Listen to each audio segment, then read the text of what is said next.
नमस्कार, एक बार फिर से आपका स्वागत है आईपा यानी कि ऑल इंडिया प्रोग्रेसिव पॉलिटिक्स की एक और कड़ी में, जहां पर हम बात करते हैं विकास की राजनीति की। चाहे वो विकास किस भी तरीके का क्यों ना हो, वो विकास हो देश को बेरोजगारी से रोजगार की तरफ ले जाने का, वो विकास हो अच्छी सड़कें बनाने का, वो विकास हो हर किसी को अच्छा अपॉर्चुनिटीज़ देने का, यानी कि ऐसा विकास जो चौतरफा विकास हो, क्योंकि ऐसे ही विकास से हमारा देश जो है वो आगे बढ़ेगा। हमारा देश विश्व गुरु की रेस में सबसे आगे पहुंच सकता है, लेकिन ये तभी संभव है जब हम सब ये ठान लें कि हाँ, हमें ऐसी देश की जो कल्पना की है उसके लिए कुछ करना होगा। क्योंकि घर बैठे बैठे हम सोचते बहुत हैं कि ये खराब हो रहा है, ये चीज़ गलत हो रही है, राजनेता ये कर रहे हैं, राजनीति में ये बदलाव आना चाहिए, लेकिन सिर्फ और सिर्फ बोलने से कुछ नहीं होगा। खड़े होना पड़ेगा, अपनी सोच को सामने रखना पड़ेगा, ऐसी सोच को, जो मैं बार बार कह रही हूँ, ऐसी सोच को जो प्रोग्रेसिव हो, जो विकासशील हो, जो हमारी आने वाली जनरेशन को एक अच्छा भविष्य देने का पूरा एश्योरेंस दे कि हमारे देश में ही आपको एक अच्छा भविष्य मिल सकता है और हमारे बच्चों को विदेश जाकर पढ़ने की या विदेश जाकर नौकरी पाने की कोई ज़रूरत ना रहे। तो इसी कड़ी में आज हम मुलाकात करेंगे एक और ऐसी शख्सियत से जो किसी ना किसी तरीके से आपको प्रभावित कर सकती है। और क्योंकि हमारा यही मानना है कि ऐसी मुहिम में हर आम और ख़ास शख्स को जुड़ना पड़ेगा, तभी कुछ संभव हो पाएगा। तो आज हम मौजूद हैं पवन दीक्षित जी के साथ, जो कि पूर्व यूपी आईटी के एक्स वाइस चेयरमैन रह चुके हैं और साथ ही साथ अभी प्रेजेंटली ये कांग्रेस नेता हैं। आपका बहुत बहुत स्वागत है। थैंक यू तमन्ना जी, और आप आईपा को और आपको बहुत बहुत बधाई एवं शुभकामनाएं कि आप इतने अच्छे एक इनिशिएटिव के लिए चल रहे हैं जो रियल में पॉलिटिक्स को सही मायने में पॉलिटिक्स बताना चाहता है। और वाकई में सारे देश को, मैं कह रहा हूँ कुछ लोगों को नहीं, पूरे देश को वाकई में ज़रूरत है। अगर हम विश्व गुरु बनाना चाहते हैं हमारे देश को, देश में आपसी सद्भाव और अर्थव्यवस्था को बहुत अच्छे उन्नत लेवल पर लेकर जाना चाहते हैं, देश की इकोनॉमी को टॉप 5 में लेकर जाना चाहते हैं, तो सबको पूर्ण योगदान देना पड़ेगा। यहाँ पर कोई भी भेदभाव नहीं चल सकता और हम ये सोचें कि हम बेस्ट अपने देश के लिए हम क्या दे सकते हैं और उसके अकॉर्डिंग ही हम लोग चलें और आपसी सद्भाव के साथ, आपसी मिलन के साथ हम चीज़ों को लेकर के चलें, जिससे हमारा देश निश्चित रूप से, जो हमारे देश की एक परंपरा रही है, हम सोने की चिड़िया हुआ करते थे और देश की टॉप 5 इकोनॉमी तक में हम अभी भी गए हैं 70 साल के दौरान में, और यही चीज़ बदस्तूर चलती रहे। अच्छा, आप एक्स वाइस चेयरमैन भी रह चुके हैं आईटी सेल के यूपी में। मुझे ये बताइए, क्योंकि अब बहुत सक्रिय है पॉलिटिकल पार्टी समझ चुकी हैं कि ये टेक्नोलॉजी कितनी ज़्यादा इम्पॉर्टेंट है। अगर आपको अपनी मार्केटिंग भी करनी है या फिर किसी भी तरह से अपनी विचारधारा को पेश करना है, तो ये टेक्नोलॉजी बहुत ज़्यादा ज़रूरी है। आप कितना इत्तेफाक रखते हैं, क्या पॉलिटिशियंस को इस चीज़ की ज़रूरत पहले नहीं थी, क्योंकि अब ज़्यादा हो गई है? पहले इस तरह की चीज़ें नहीं देखी जाती थी, अब क्यों? देखिए, वक्त के साथ साथ चीज़ें बदलती हैं और डेवलपमेंट के साथ साथ ही चीज़ें हम लोगों को समझ में आती हैं। हाँ, मैं ये मानता हूँ कि कांग्रेस इसमें पीछे रही थी। 2014 में जिस तरह से सरकार बनी, उसमें सोशल मीडिया का बहुत बड़ा योगदान था। और इसमें कहने वाली बात नहीं है कि देश में अगर आईटी को लेकर के आने वाली है तो वो कांग्रेस पार्टी, आदरणीय राजीव गांधी जी लेकर के आए थे, कंप्यूटर लेकर के आए थे, इंटरनेट लेकर के आए थे। और देश में इस वक्त जितने चैनल्स हैं, इलेक्ट्रॉनिक चैनल्स हैं, सारे कांग्रेस के राज में आए थे। लेकिन कांग्रेस ने शुरुआत में ये चीज़ें नहीं समझी थी कि आईटी सेल की क्या महत्वता है। लेकिन मोदी जी ने और भारतीय जनता पार्टी ने गलत तरीके से ही सही महत्वता को समझाया कि इसका महत्व आप नकार नहीं सकते। आज सिर्फ राजनीतिक रूप से ही नहीं, आप सामाजिक रूप से भी देखिए, पारिवारिक रूप से भी देखिए, व्यापारिक रूप से भी देखिए, इंटरनेट का, स्पेशली सोशल मीडिया का बहुत बड़ा योगदान है। आज हम कनेक्ट रहते हैं फैमिली वाइज भी, बिजनेस के वाइज भी, सोशली भी, पॉलिटिकली भी। तो पॉलिटिक्स में आना चाहिए, क्योंकि एक ऐसा माध्यम है कि आप 4-6 इंच का फ़ोन है, एक छोटा सा सिम है, नेट चल रहा है और पूरी दुनिया से आप ऑन करते कनेक्ट हो जाते हैं। और ये बहुत अच्छा माध्यम है। देखिए, हर चीज़ के 2 पहलू होते हैं, गलत और सही, लेकिन लोगों को ये समझना चाहिए कि हम इसका बेहतर से बेहतर देश की उन्नति और अपने लिए क्या योगदान दे सकते हैं और क्या हम इससे पा सकते हैं। और इसके लिए मैं समझता हूँ कि इंटरनेट से बेहतर तो कोई माध्यम ही नहीं है। आज अगर प्रियंका जी या हमारे लीडर या किसी भी पार्टी के लीडर या कोई भी व्यक्ति कहीं भी है, वो हमें पता होता है यहाँ पर बैठे हुए कि वो क्या कर रहे हैं। तो ये तो it is the best medium. एक और सवाल, आप कांग्रेस नेता हैं और जिस तरह की हमारी विचारधारा है कि धर्म और जात की राजनीति से ऊपर उठकर हम बात करें विकास के मुद्दों की, वो विकास चाहे शिक्षा का हो, बेरोजगारी का हो, किसी भी तरह की चीज़ें हों जो हमारे देश को कह सकते हैं कि पीछे ले जा रही हैं, हम उनको नकार कर एक विकासशील देश की तरफ बढ़ें। उसके मद्देनज़र कांग्रेस पार्टी क्या इस तरह की विचारधारा रखती है? क्या कांग्रेस जाति धर्म के आधार पर वोट बैंक नहीं बटोरती है? देखिए, इसके लिए थोड़ा सा पीछे जाना पड़ेगा 1947 से।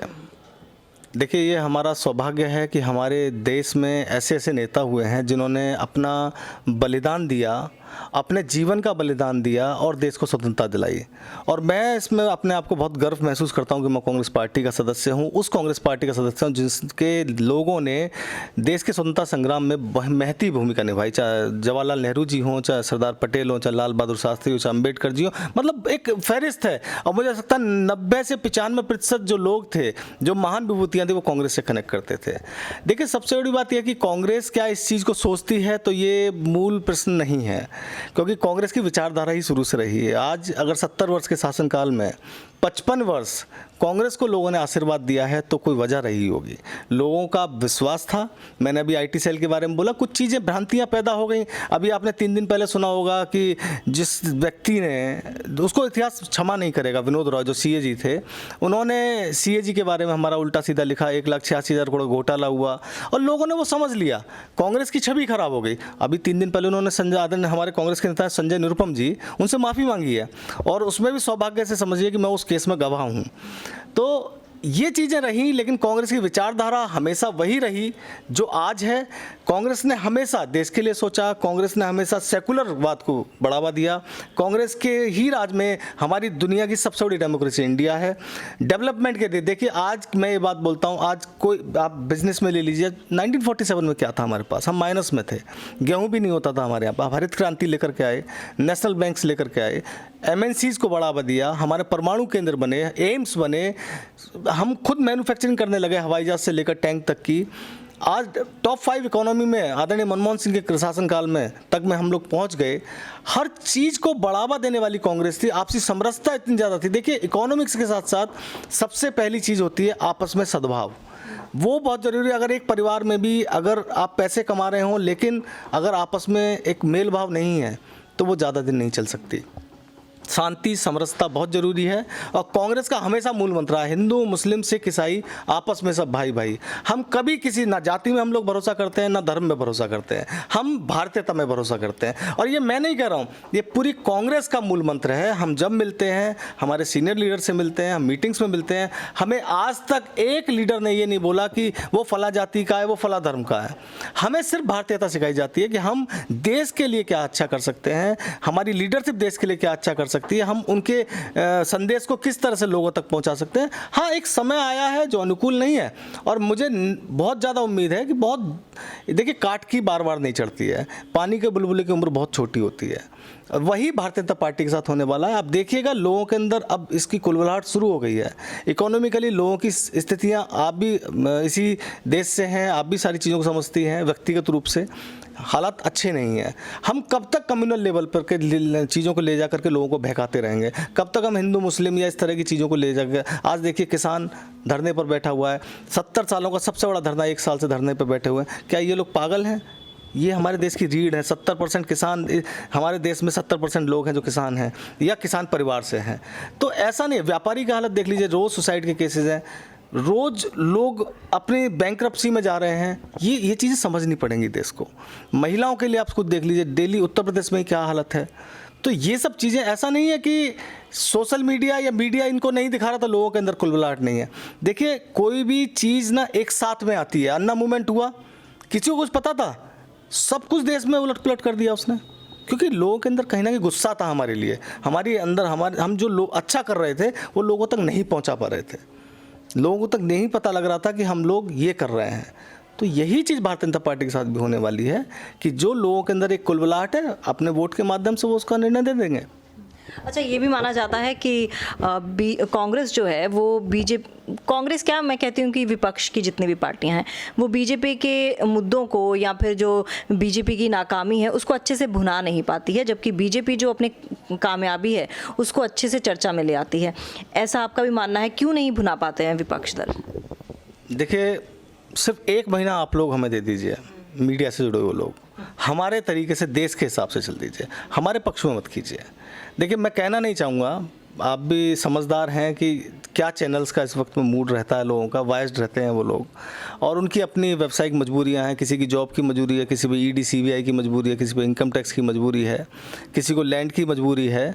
लेकिन अगर पत्रकारिता रियल में क्या थी, देखिए 4 स्तंभ हमारे लोकतंत्र के रहे हैं, उसमें एक पत्रकारिता एक बहुत बड़ा स्तंभ है, आज वो हिल रहा है।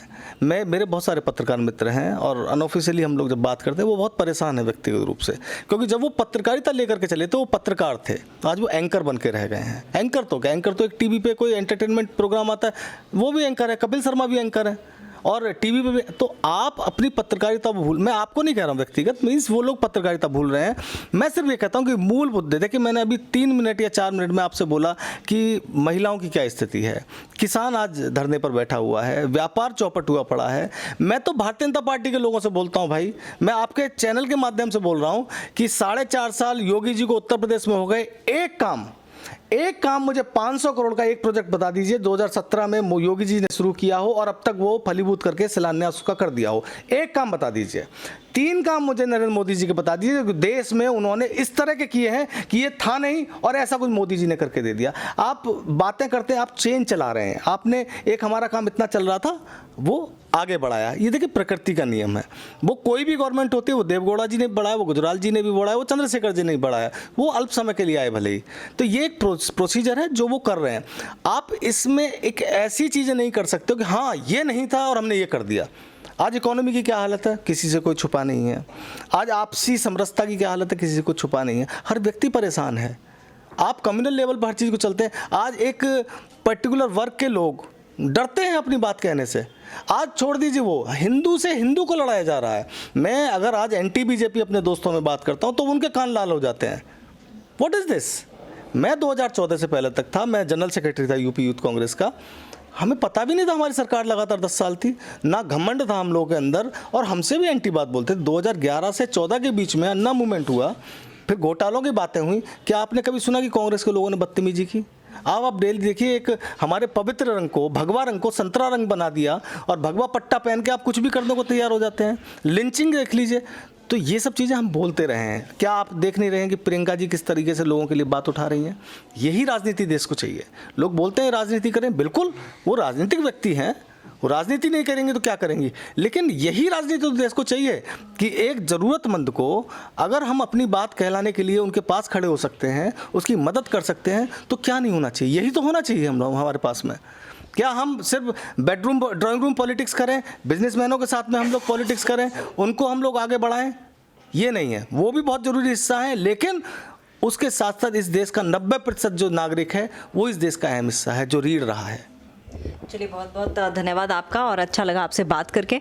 तो हमारा मुख्य लक्ष्य यही है कि कोई भी व्यक्ति विशेष हो या कोई भी आम व्यक्ति हो, जैसा कि उन्होंने कहा कि राजनेता है तो राजनीति तो करेगा ही, लेकिन वो राजनीति किस तरह की राजनीति है ये देखना बेहद ज़रूरी है। और आने वाले इलेक्शंस में खैर पता चल जाएगा कि कौन सी पार्टी को कितनी सीट मिलती हैं, किसको